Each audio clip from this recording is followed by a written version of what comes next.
Double Dragon 5 is a street fighting game, unlike its prequels. The game is extremely hard on any of the 4 difficulty levels unless you use our simple trick. All you have to do to beat the game quickly is attack your enemies relentlessly by pressing X and constantly pushing in their direction with the control pad. This technique is almost exactly like the hint we gave for Mortal Kombat. If during your attack you get close enough to your foe, you'll automatically grab him and throw him to the ground. Take this hint seriously. Your thumb might get sore, but you'll clean the floor with the evil shadow characters in no time. Among your opponents are your brother, Jimmy Lee, your clone, Billy Lee, Trigger Happy, Sickle, Jawbreaker, Sekka, Blade, Bones, Countdown, Ice Pick, Dominique, and the Shadow Boss. Ice Pick is the easiest villain to defeat. If you want, you can beat him by jumping up and pressing R repeatedly. Dominique is the Shadow Boss's right-hand gal, and she's a true femme fatale. You'll need to resort back to the Rapid X button method to defeat her. Double Dragon 5 is subtitled The Shadow Falls.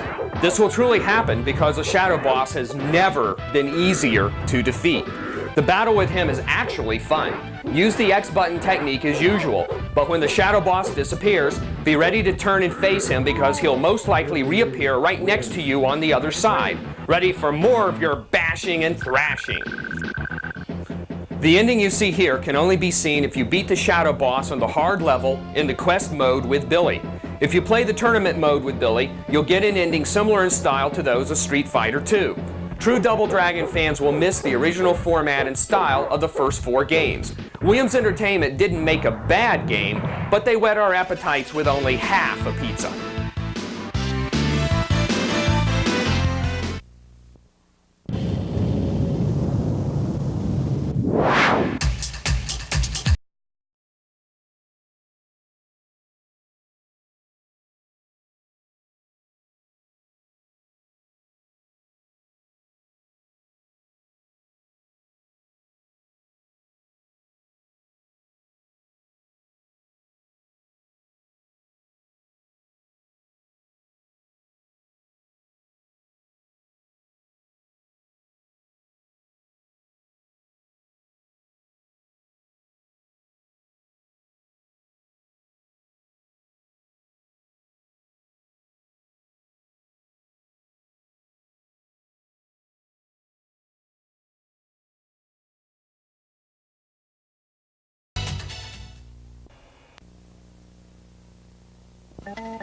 Bubsy, the Bobcat's nap, is interrupted one day when he discovers that strange aliens called the Woolies are stealing the Earth's yarn balls. Bubsy doesn't want to see his favorite play toy become extinct, so he embarks on a mission to collect as many yarn balls as possible and stop the 2 Queen Woolies. Bubsy is a cool game. The waterlog ride on the first few levels is a lot of fun. Bubsy defeats his enemies by bopping them with his belly or with his big front paws. His voice is funny due to his accent. With the code STCJDH, Bubsy can skip directly to the next level. The Queen Woolies make up the final boss. You will notice an electrical shield around the Woolies' mobile throne that prevents you from jumping on the Woolies. When the energy field goes away, jump and glide onto the Woolies' heads. Get in a few hits and then retreat to the opposite side. At this point, the Woolies will throw things at you. Simply jump up and press Y to avoid getting hit. Pressing Y keeps you floating in the air for a quick amount of time. When you land, you will bounce off the objects without taking a hit since you had the Y button pressed. Be sure to bounce off any cheese wheels that may appear since they give you a big boost up to the Woolies' heads so you can start bopping them again. Bubsy is one of the best action games ever created. The music is excellent and fits the game perfectly. Bubsy offers jokes, voices, flying, and swimming. What more could you want? If you said a sequel, then you'll get what you want in the upcoming Bubsy 2. Bottom line, easy to beat even without any passwords. Few pellet shots should do the trick. About halfway through the stage is a pre-recorded message from Dr. Light. The capsule he left contains an acceleration boost, press A, that adapts to your leg machinery. The boss is Chill Penguin. When he's on the ground, he'll attack you by dashing toward you or making ice penguins whose beaks are dangerously sharp. When he's in the air, he'll start a blizzard. The wind will push you into any ice penguins that may still be on the ground. The best method of attack is with a fully powered press and hold Y Mega Buster. While Chill Penguin is hanging from the ceiling, cling to the wall and jump and shoot him. A full Mega Buster shot from the ground should go right through the ice penguins and give the boss a very harmful hit. Choose the Storm Eagle level as your next mission. Immediately after the Airport 1001, get a ride up to the glass tower, cling onto it, and shoot the glass to get inside the tower and find a sub-tank. Getting massive amounts of sub-tanks in earlier games were an easy way to become victorious, but Capcom got smart and made them less useful in this game. Only 4 sub-tanks can be found in the entire game, but they can be refilled continuously. You can use a sub-tank even if it isn't full, but you won't receive as much energy as you would upon using a full tank. Another invention of Dr. Light can be found on the other side of a tall white column that you must climb. The place you need to reach is too high, so in order to get to it, you must use a tricky combination of a jump, press B, and an acceleration boost, press A, while clinging to the right side of the tall white column. Storm Eagle is an awesome boss. He will constantly dive at you from the air, so carefully jump each time. Shoot a full Mega Buster shot at him whenever he hovers in the air, and when he's on the ground, fight against the wind by dashing, press A, continuously in his direction while firing at him. Flame Mammoth is your next target. Your first task is to get another sub-tank. You'll know when it is near when the ceiling is higher than the screen can show. Climb to the highest of the 5 platforms and make a dash jump to the left to find the place where the sub-tank is hidden. Flame Mammoth can easily be beaten with the wind weapon you got from the Eagle. Shoot him from a distance. When he gets too close or blocks you into a corner, wait for him to jump and run under him and resume your attack. The Spark Mandrill is an easy boss. Shoot him with the Ice Beam until you defeat him. Spark Mandrill's spark attack is strong, but your ice attack is even stronger. Quickly put an end to his existence and proceed to the Armored Armadillo stage. At the bottom of the first slope in the Armadillo stage, a big fat bat contains a special item.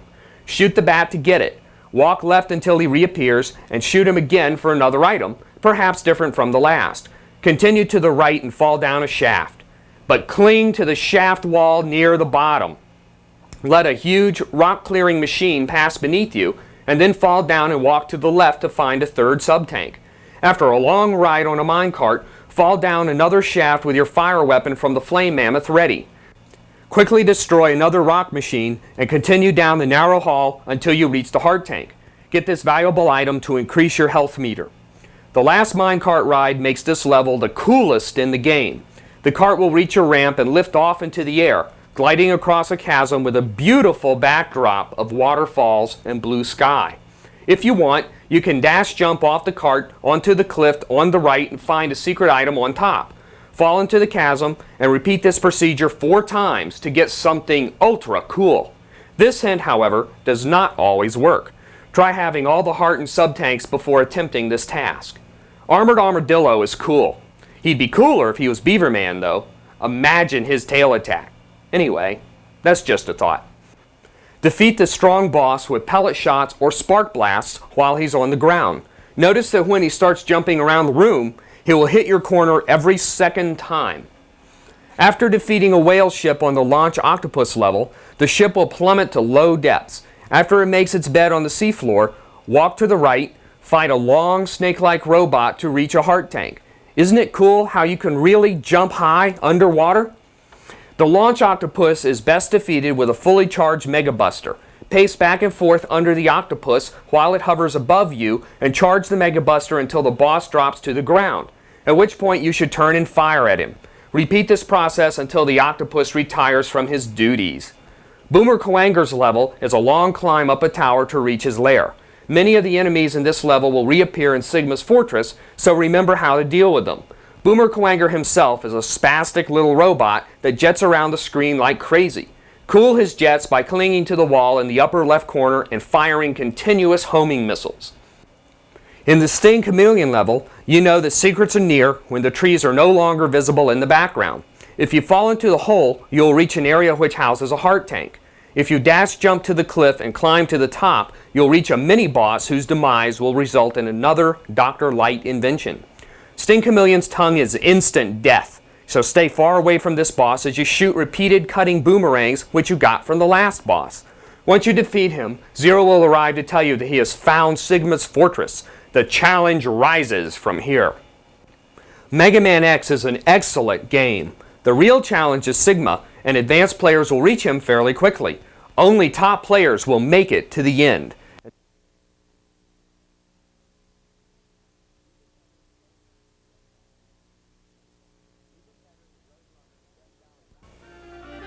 Even better than Roadrunner's Death Valley Rally, Sunsoft's Rabbit Rampage is the best Looney Tunes game yet. The graphics are very detailed, colorful, and authentic to the cartoons. You play Bugs as he is drawn into several dangerous scenes by the animator. Each area has a popular Looney Tunes character at the end, ranging from Elmer Fudd to Pepe Le Pew. Buzz can attack his enemies in several ways. Usually the best way is to smack him in the face with a pie by pressing Y. If you press Y while landing from a jump onto an enemy, you will bop it and make a funny sound. Bug-sized kicks are executed by pressing X, and you can press A to use an Acme weapon. The first level is a snowy forest. Elmer is somewhere in the forest hunting. Fall into one of the rabbit holes. Press down and B if you want to find Elmer. You will need to climb a tree to reach the high area where Elmer is located. In the trees above Elmer, you'll find a carrot to refill your life. Wait until your energy is low before you get it. Defeat Elmer by punching him in the face with a pie and then scurrying down a rabbit hole. While in the rabbit hole, Elmer will shoot a bullet that will miss you. When you emerge from the ground, repeat this process. When you get in enough hits, Bugs will stick his finger into the barrel of the gun, causing the bullet to fire back in Fudd's face. The second level is a bar. No, a madhouse. Bartenders try to trip you by sliding beers down the countertops. Scruffy men pace the place where their guns drawn, and Indians try to poke you in your fuzzy tail end with arrows. Big holes in the floor can only be crossed by jumping on top of nearby TNT barrels. The barrel will explode and the lid will fly sky high. The boss of this level could buy his clothes at a big and tall men's store. Before you do battle, post a Bugs was here sign. Using the TNT barrels to boost yourself up on his head is not the way to win. Instead, stick next to him as if he were your Siamese twin and jump up and bop him repeatedly. The final blow will send him through the roof. Well, actually the floor. The third level is nothing but the boss. A big bull will chase you around the arena forever unless you take action. Head right, stopping in front of a bullseye target in order to lure the bull near you. Jump up, right, and out of the way just in time so the bull smashes into the target and not you. The bull will be dizzy from the impact, so quickly head for the next target. Eventually, you'll reach the right side of the arena. Grab the 1-up and the anvil and start heading to the left side. Avoid the bull by jumping over him when he charges. You'll need to jump to the right to avoid his first charge and also jump left to avoid his second charge. Then run to the left as far as possible before you need to start jumping the bull's charges again. Be sure to look for anvils and other items in the rabbit holes. On the left side, goad the bull into running into the white wall so you can pass underneath it to reach a big switch. Flip this switch to release a metal wall on the right side of the arena. Now comes the tricky part. Head back to the right side again. Jump over the bull and drop an anvil for him to run into. Ouch! Continue to the right using anvils whenever necessary. If you run out of anvils, you'll need to use the previous technique of jumping over the bull's charges several times.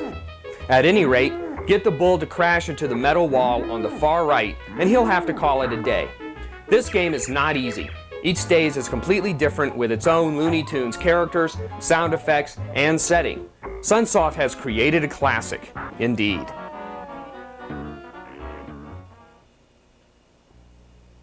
Finally, a Disney game that is truly challenging. You'll flip when you play The Jungle Book from Virgin. Mowgli has 11 levels to complete, and each one will most likely cost him at least one life. Along your travels, you'll encounter Baloo, Kaa the Snake, and Shere Khan. This game is a welcome treat and a lot of fun if you work at it. The Jungle Book music has been recreated very well. We're not done with this game, so watch future episodes of Flights of Fantasy for more jungle fever.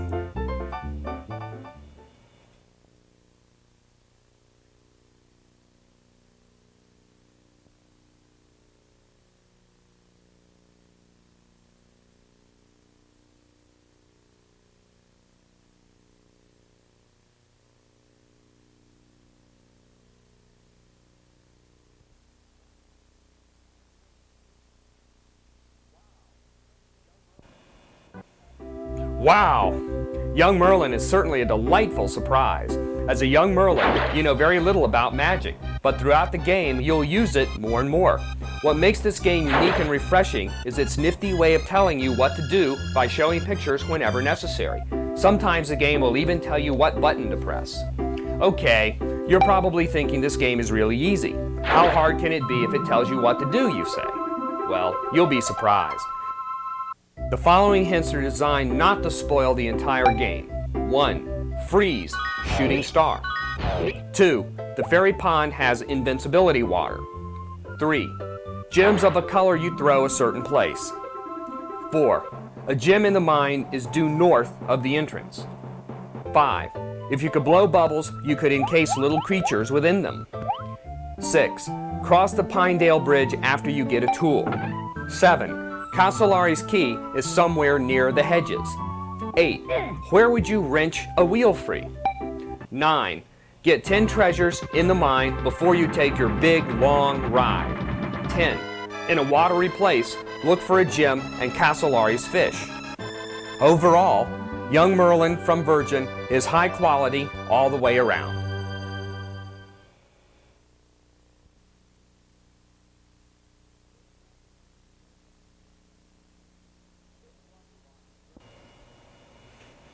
Kids love to watch Roadrunner's Death Valley Rally, but the challenge is too high for them. Experienced players will love it. The play control is proportional to the player's skills.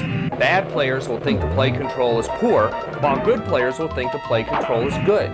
Most novice players complain about the Roadrunner's tendency to overjump his jumps. The simple solution is to use the same method that is necessary in games like Bart vs. the World. Turn the other way as you land from each jump. This technique is called the ERT mechanism, after the ERT noise that cars make when screeching to a stop. Without the secret that allows you to start the game with 75 lives, even experienced players will find the challenge daunting. The furthest most players will get on their own is probably the third section. To get farther, press and hold left, R, Y, and select, then start during the title screen. You'll receive 75 lives when you begin the game. Almost every one is needed. The graphics, especially the animation, are excellent and amazing. Sunsoft is earning itself a reputation for recreating the graphics of cartoons for their games.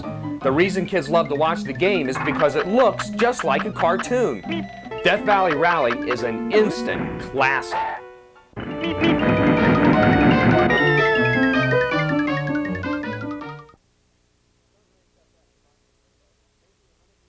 Stunt Race FX by Nintendo may be an unexpected surprise to some players. The graphics, utilizing the Super FX chip, are outstanding. Play control is excellent, although each vehicle has different capabilities in terms of speed and acceleration. Stunt Race FX is not a rehash of Super Mario Kart. The challenge is much higher, and the graphics and music truly give the racing game a whole new feel when compared to games of the same genre. Going up and down hills, through tunnels, and around curves is a lot of fun. The game is actually addicting since it has a large variety of gameplay modes. The most crucial aspect of racing in this game is steering around sharp turns. The top L and R buttons are used to do just that. B is used for acceleration, Y is used for a speed boost, A is used to brake and reverse, and X is used to jump over other cars, chasms, or gaps. Each race course has its own perils and characteristics. Some levels feature underwater tunnels, while others have deer running across the road. All in all, Stunt Race FX is truly unique and is not just another racing game.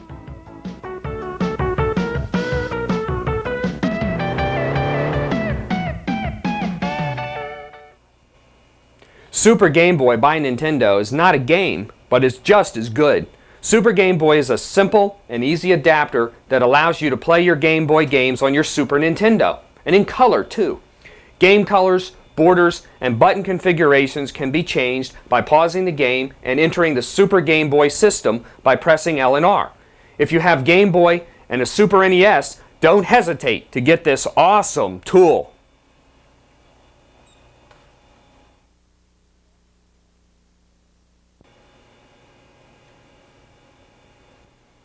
As you may already know, Nintendo has been conducting huge POWERFEST events all across the country. Flights of Fantasy's video game guru, Tom Allen, visited the POWERFEST in Baltimore. In addition to competing for a trip to SeaWorld, players could play the new Donkey Kong Country. Listen to what they had to say about this mega game. It was pretty cool and how they also made the Donkey Kong and his members of his family. They really got into the artwork pretty good. It's a great game where they have all the great graphics. And he's looking forward to Donkey Kong coming out. That's going to be Christmas this year.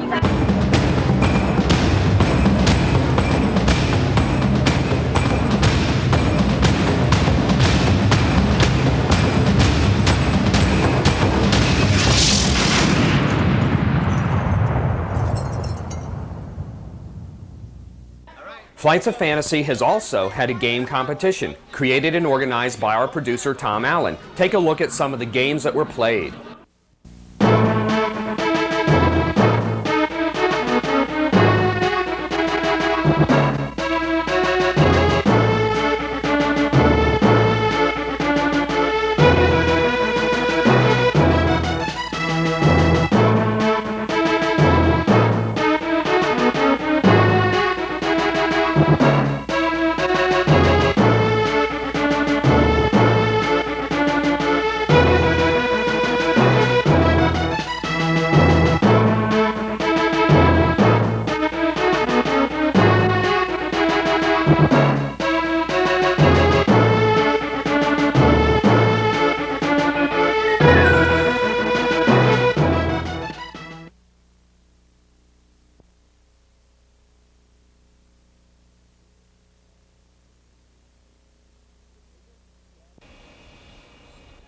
The biggest, best, most different upgrade for Street Fighter II is Capcom's huge mega hit, Super Street Fighter II.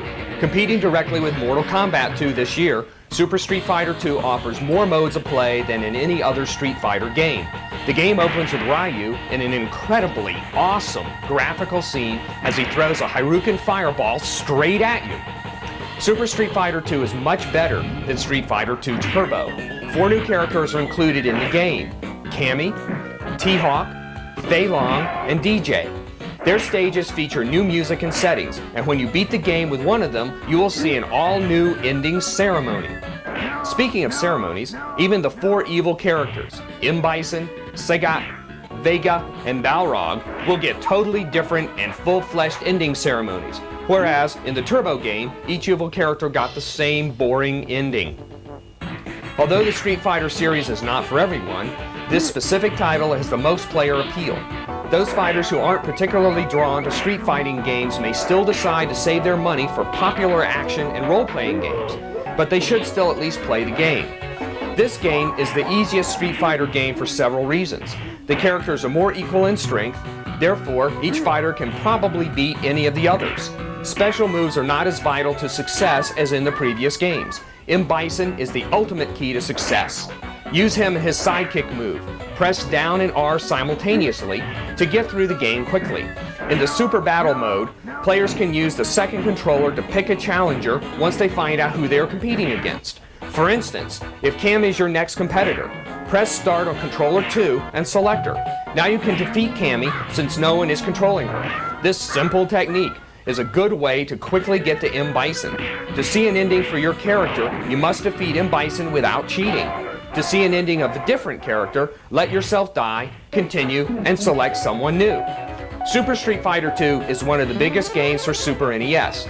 Its only flaw is the limited animation of the background characters. The graphics are very well done, technically and artistically. We hope that the upcoming Street Fighter II movie can live up to this example of Capcom quality.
One of the best games around, The Secret of Mana is no secret in the gaming world. An extremely popular title, Secret of Mana is well worth its praise. The game begins with you playing near the waterfalls where you were told not to go.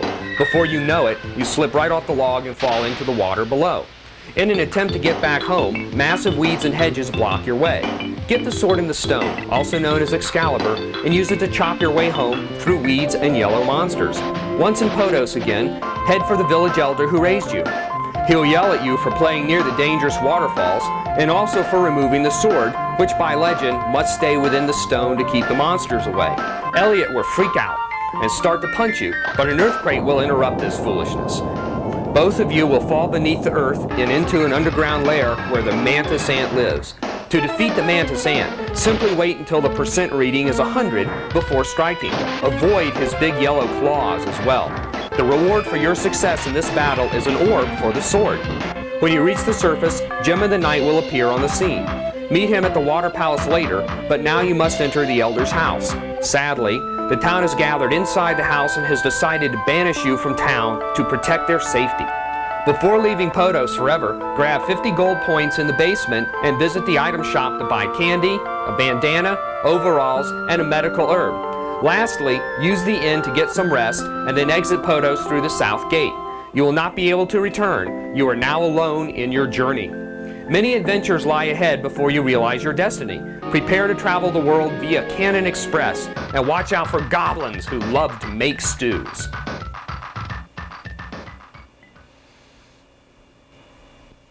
Wow, this game is really fun. AERO the ACRO-BAT returns again to fight the evil Egder Ector in a circus environment in an outstanding new sequel. The graphics, and particularly the animation, are extraordinary. The challenge is just as good as the original, but overall, the game is much more fun. Perhaps the game is one of the year's best buys.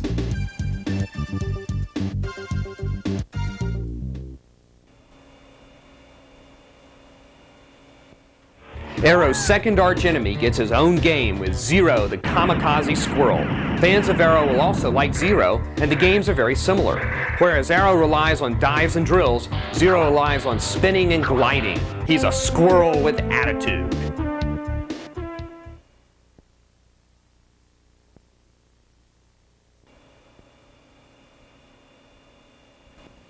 Once again, in medieval times, technology has clashed with magic in a War of the Magi. In Final Fantasy III by Squaresoft, you'll become familiar with the plight of good, hard-working people at the hands of a frightening empire which has rediscovered the long-lost art of magic. The game begins as 3 soldiers of the empire spot the town of Narsh from high on a cliff. The third soldier is actually a young woman named Terra, who's being controlled by the other 2 with a slave crown. The soldiers make their way to Narsh in a search of an Esper who is rumored to be in an old mine. After passing through the town and fighting some weak opponents in the streets, you reach the mine and enter. A save point is close at hand for you to save your progress. After saving the game, you approach a nearby wall and bust it down. Unfortunately, a guard is on the other side, and he calls upon the mysterious Whelk monster to defeat you. Whelk is actually a supernatural turtle look-alike with the ability to store energy in its shell. Only attack the head if you want to survive. When it disappears, heal your party members, or just wait until the head returns before giving it another 3 hits. After the battle with Whelk, you'll encounter the Esper. Espers are simply frozen creatures on the surface, but they are so mysterious there must be something more to them. This Esper zaps soldiers Wedge and Vix, saving its final attack for you. You wake up, unaware of what has just happened. You're in a cozy bed, and an old man who found you begins to explain that you are being controlled by a slave crown. Before you're able to remember anything, soldiers knock on the door, demanding to enter. The old man helps you slip out the back door, but the soldiers see you on your way to the mines again. Enter the mine quickly and save your game.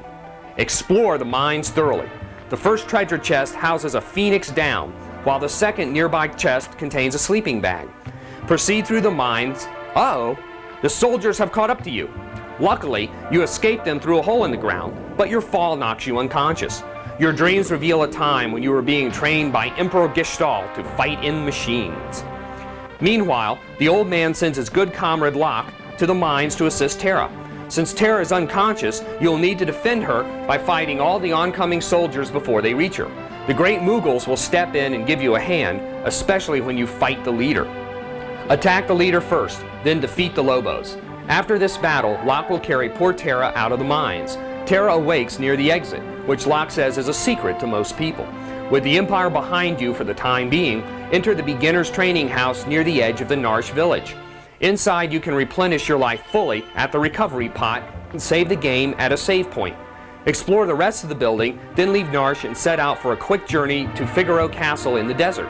King Figaro fixated on women, and he especially likes Terra. When the king finally leaves the room, explore the castle to find treasures, item shops, and an inn.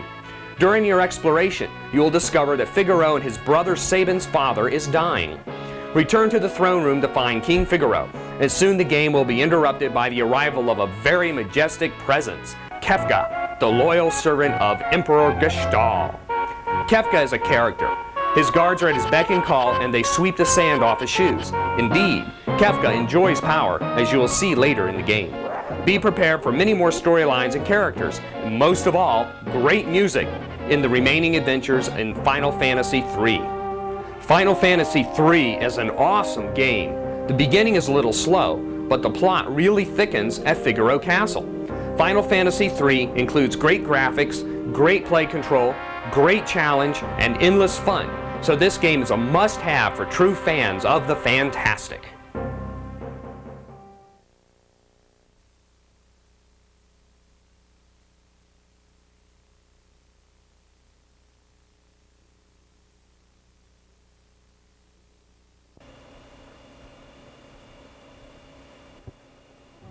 Indiana Jones fans can rejoice now that a great game has come along to capture the spirit of the movies. You can play Indy in a game that covers all three of the hit movies. Wow, that's a lot of adventure. The most exciting part of the Indiana Jones game is the cinema scenes. They're amazing. Each shot looks exactly like the movie. The quality of these scenes mirror that of the Star Wars series. The actual game, however, is not as good as the Star Wars installments. The graphics, animation, and play control of Indy is just simply not as good as the spectacular Star Wars games. The music is also not up to Star Wars standards, but it'll do. Indiana Jones is really a fun game though. The plot reflects the trilogy well. The first level takes place in South America as you search for the Golden Idol. The second level puts you in front of the rolling boulder as you try to escape with the treasure. Having retrieved the idol for the museum, Indy will embark on a mission to recover the lost Ark of the Covenant. One of the pieces to the puzzle is a medallion that MERLIN has in Nepal. Indy will thus set his coordinates for Nepal and hope he can get out alive. After all, he must live through all three adventures.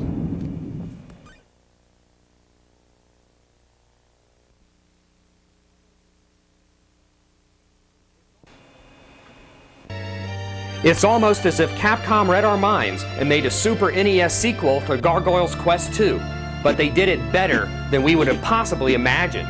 The latest adventure of Firebrand the Gargoyle, Demon's Crest, includes the same and more elements that made this NES game so great. Firebrand can fly and hover in the air as in the last game, but this time he does not have to gradually increase the length of time he can fly or hover. Now he is blessed with unlimited hovering. One of the techniques that is crucial to success is what I call a jump hover. To perform a jump hover, you must jump, then hover, and fly over an enemy passing beneath you. An awesome introductory sequence is revealed if you let the game sit for a minute on the title screen. The story involves 6 mysterious stones, which represent the 6 elements of fire, earth, air, water, time, and heaven. These stones fell out of the sky into the realm of the demons. The demons argued over the stones, each of which had the appropriate crest etched into its surface. The demons knew that one who possessed all of the crests would become powerful enough to rule the realm of the demons and the realm of the humans. Firebrand was able to obtain each of the crests, but the final battle left him too weak to fend off the attack of Phalanx. Phalanx managed to steal the crests and the power associated with them, but in order to ensure that no one could do the same thing as he did to Firebrand, Phalanx hid the crest in several places within the demon realm. Now Firebrand is searching for the 6 stones, ready to form his own legend and find the demon's crest. The game begins in a castle courtyard, or something close to it. Behind the bars of one wall, you see two glowing eyes of a huge demon. Upon seeing you, the demon will walk to the gate, open it, and enter the courtyard to attack you. Run to the right before the demon gets you. Stay in the corner and jump and shoot at the demon's head. If you're close to him, the demon will duck his head down on your level and you can reach him with your hit. Avoid his fire shots by jumping and hovering for a moment. When you defeat the beast, the door will open. Go through the passage and into the cemetery. The beast will stick his head through the door, so watch out. Beat him up a second time by hovering as high as his head on the far right of the screen and shooting from there. About 4 hits should do the trick. With the beast gone for good, you can make your way through the cemetery to the next boss. Flying is the best way to pass the level, and you can even shoot enemies while hanging in midair. Check out the fabulous background as you fly over the various ghouls and ghosts. Headbutt the statue by pressing A to reveal the boss. To succeed in this battle, you must avoid the boss effectively and hit him many times. Fear not, it's easy to do. Use the jump hover technique and you should have no problem. When the ring freak returns to the statue form again, give him a final headbutt. The next part of this level is similar to Annon's River in the NES game. Climb to the top of the mountain by jumping from moving platform to moving platform. If you cannot reach a platform, jump, hover, and wait until it moves low enough for you to cling on to. At the top of the mountain, defeat Arma as you defeated the last boss. Next, you will be able to choose your next stage from high in the sky. Whoa! Mode 7! Look at those clouds! As you fly through the air overlooking the Ghoul Realm in a Mode 7 experience, you can swoop down to the next level by pressing Y. To see a map of what lies below you, stop flying and press Start. The map shows the direction you want to fly. Press Start, and then you can fly directly to the specified area. This feature eliminates the problem of steering in the Mode 7 sequence. The Ghoul Realm in Demon's Crest is not all bad. If you swoop down to a small house, you may find a helpful person inside. These characters may give you a spell, but you can't use it unless you have a vellum on which to write it. Similarly, you need an urn to store a potion. One of the most useful potions is the herb that restores your life meter. When you use the sulfur potion, you will see an incredible special effect of a rotating beam of light removing you from the current level. With so many potions, spells, powers, acquired items, and defeated bosses to keep track of, the password feature comes in handy. Unfortunately, passwords are long, and since you can't scroll through letters quickly, they can be annoying to plug into the game each time you resume play. Demon's Crest also features unlimited continues in a single playing session, but the challenge still manages to increase with every level. As you progress through the game, you will obtain some of the crests. The Crest of Air can turn you into the aerial gargoyle if you highlight it on the item screen by pressing Y. Use the aerial gargoyle to defeat some bosses quickly. The best use of him, however, is to fly over entire levels at the top of the screen. To raise to such heights, press and hold the A button while hovering in the air. Repeat this process to reach the very top. The bosses you will meet appear on page 19 of the instruction manual. Some bosses may require that you have some herbs on hand before you do battle. To defeat the gargoyle named Belf, use the ground gargoyle to shoot fire along the ground at him. When Belf gets too close with his long sword, switch to the aerial gargoyle to fly over him to the other side. Belf might follow you there, so wait until the coast is clear before you try landing, then resume your attack. In the level marked as Roman numeral 4 in the overhead map, you will find yourself in a flying section. Escape danger by flying at the very bottom of the screen. When you reach the pot at the end, you can either fly to the right or down. The boss will appear at the beginning of either path, but if you take the down route, you will be on your way to a huge tower filled with ghosts. Exit the tower at the topmost doorway to reach Arma. He's back for a battle in the moonlight. When you reach Phalanx, defeat him by following him from side to side, taking care to stay behind him, so that when he swings down to your level, you can shoot him. After several hits, Phalanx will turn red. Keep fighting him to win the game. The ending ceremony is pretty good. Firebrand will fly home and the game will be over. There's a lot more to this game, but we're going to let you find out everything for yourself.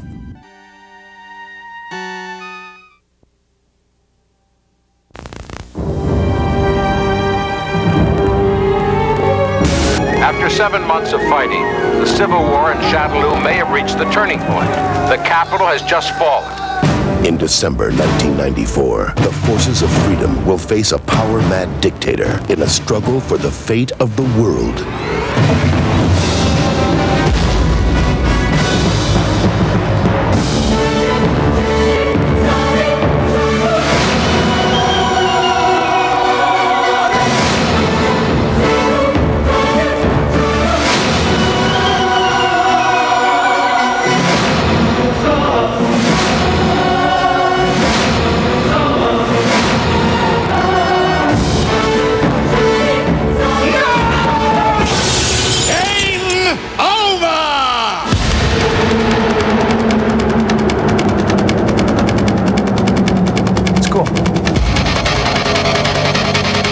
To kick Bison's ass. I don't think so. You'll have to do better than that. Okay.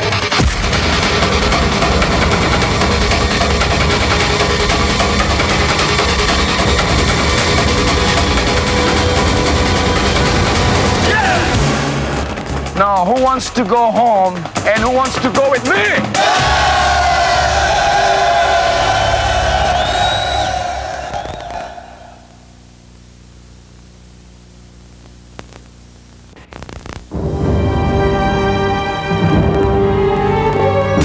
After 7 months of fighting, the civil war in Shadaloo may have reached the turning point.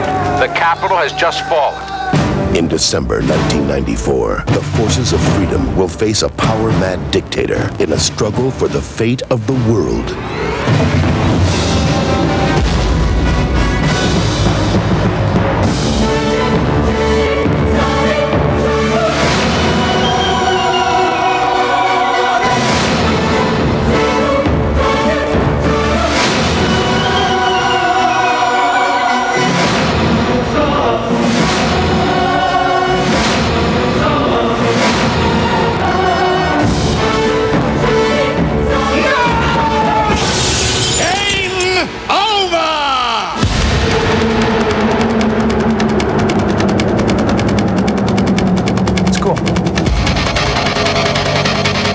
To kick Bison's ass. I don't think so.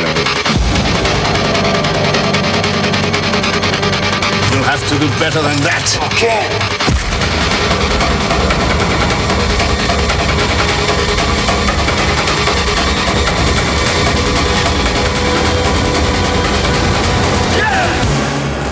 Now, who wants to go home and who wants to go with me?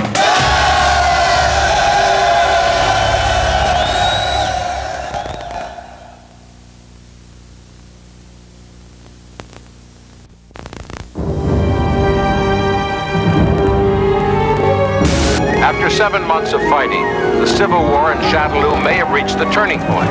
The capital has just fallen. In December 1994, the forces of freedom will face a power-mad dictator in a struggle for the fate of the world.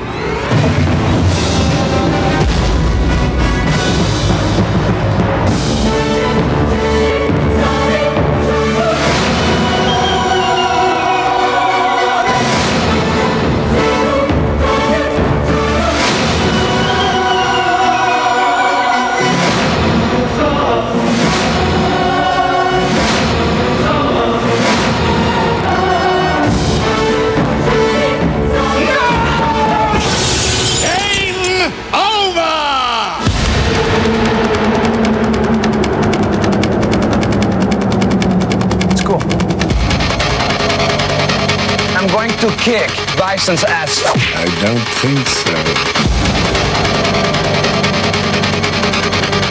You'll have to do better than that. Okay.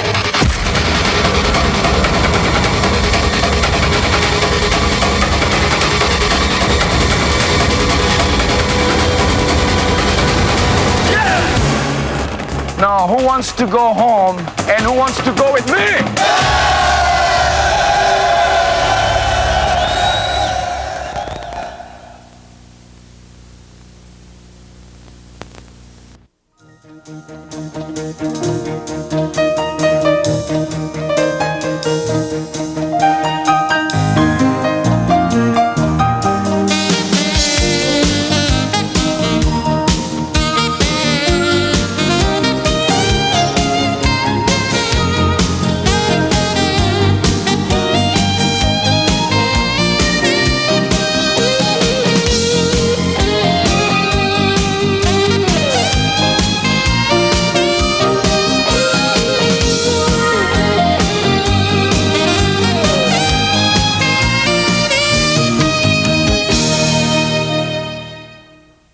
my children. Brought to you by L'Oreal Color Rich Hydrating Lip Color. L'Oreal, more beautiful by design.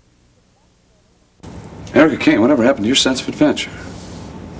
I think we'll just try to recreate our wonderful evening in New York another night. I've never known you to give up so easily. Jack, a big, dark, empty, creepy restaurant, somehow doesn't conjure up all our wonderful memories of Nexus in the Royal Plaza. Well, I don't think we need panoramic views in a ballroom. Come on, please stay. What are we going to do? We're going to buy candy bars in the lobby, sit here on the floor and eat them? Actually, I thought maybe I'd be lucky enough to get you to dance with me. In the dark? I always thought that's the best place to do it. Unless, of course, you don't trust me. Well, you I trust. But you're singing. Well, thank you very much.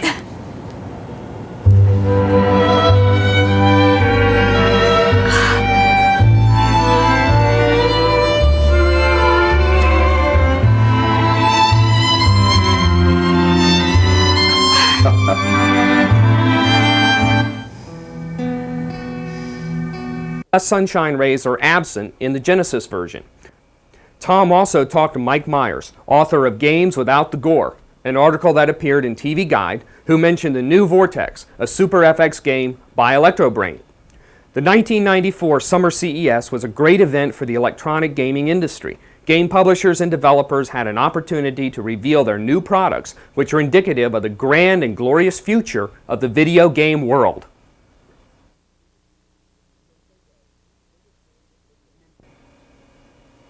Nintendo is the biggest name in video games. The powerhouse company has seen the release of the NES, Game Boy, and Super NES, and the Nintendo Ultra 64 is on its way to top Nintendo's already great history. The introduction of the Nintendo Entertainment System, or NES, made Nintendo a household name. Super Mario Bros. Could now be played at home as well as in the arcades, but the big difference was that the graphics were astounding for a home system. Atari never quite managed to present players with very good graphics, even with the 8-bit 7800 system. Furthermore, 7800 cartridge games were never very complex. The games were always too short or too repetitive. Nintendo's Mario game was an amazing new game experience. The act and feel of stomping Goombas, smashing bricks, and getting 5,000 on the flagpole became famous. Mario was a hit. As players across the country gradually discovered the secrets of Super Mario Bros., from vines to warps, Nintendo introduced more and more NES games. One of them was The Legend of Zelda. From the moment you turn on the game, you begin to hear great music that is today practically a classic tune. Mariophiles opened their hearts to Link, the star of The Legend of Zelda, and grew to love all the sword-jutting, rupee-earning action that was necessary to rescue Princess Zelda. As more and more princess-saving games like Zelda 2 hit the shelves, Nintendo also released a game called Metroid. Metroid is a huge game that took place within the mazes of an alien planet where the evil Mother Brain had set up her station. Players were surprised to eventually discover that their hero character was actually a woman. The next big thing from Nintendo was Game Boy. Because the system was black and white, Game Boy could be played for months without the batteries running low. Tetris was included with the system, and although many players were more interested in Super Mario Land than anything else, Tetris nonetheless became a classic in time because of its massive appeal to adults. The Super Nintendo Entertainment System was released with Super Mario World along with a huge amount of publicity. With a major technological advancement centering around color, graphics, speed, and sound, the power of the system became more and more apparent as new games continued to revolutionize game playing. Members of the electronic industry were shown another dimension of the Super Nintendo's capabilities with the release of The Legend of Zelda: Link from the Past, Star Fox, Stunt Race FX, Super Game Boy, Super Metroid, and Donkey Kong Country. The Super Nintendo has so much to offer, and some of its capabilities may still be discovered even as Nintendo Ultra 64, a 64-bit system, is introduced. Nintendo's latest video game campaign revolves around the new Play It Loud slogan. One of the key areas that was considered in the development of the Super NES was sound. This slogan is telling you to turn up the volume and enjoy the great music to the games like Donkey Kong Country, Final Fantasy III, Super Star Wars, Super Metroid, Star Fox, Blackthorn, Lost Vikings, and AERO the ACRO-BAT. Nintendo is obviously the best now, and will continue to be in the future. You'll see.